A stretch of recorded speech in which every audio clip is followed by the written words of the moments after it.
ଆଜି ଆମେ ପଢିବା ଚତୁର୍ଥ ଶ୍ରେଣୀର ଭିଟାମିନ୍ ବିଷୟରେ। ଆପଣମାନେ ଜାଣିଛନ୍ତି କି ବିଭିନ୍ନ ପ୍ରକାର ଖାଦ୍ୟରେ ଭିନ୍ନ ଭିନ୍ନ ପ୍ରକାର ଭିଟାମିନ୍ ଥାଏ। ଆସ ଦେଖିବା କେଉଁ ପ୍ରକାର ଖାଦ୍ୟରୁ କି ଭିଟାମିନ୍ ମିଳିଥାଏ। 4 ପ୍ରକାର ଭିଟାମିନ୍ ଅଛି। Vitamin A, vitamin B, vitamin C, vitamin D ବ୍ୟତୀତ ଆମ ଖାଦ୍ୟରେ ଭିଟାମିନ୍ ଇ, କେ ମଧ୍ୟ ଥାଏ। ଭିଟାମିନ୍ ଏ କ୍ଷୀର,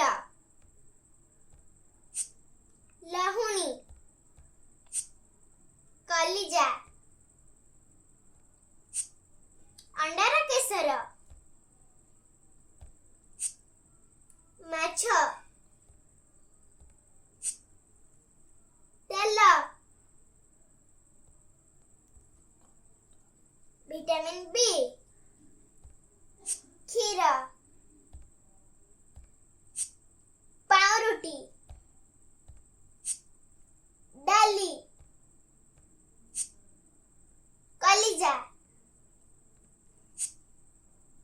ଚିନାବାଦାମ, ମାଛ, ଚକୁଡ଼ା ମିଶା ଅଟା। ଭିଟାମିନ୍ ସି ଲେମ୍ବୁ, କଞ୍ଚା ଲଙ୍କା, ପିଜୁଳି, ଅଁଳା, କମଳା, ତଟକା ପନିପରିବା।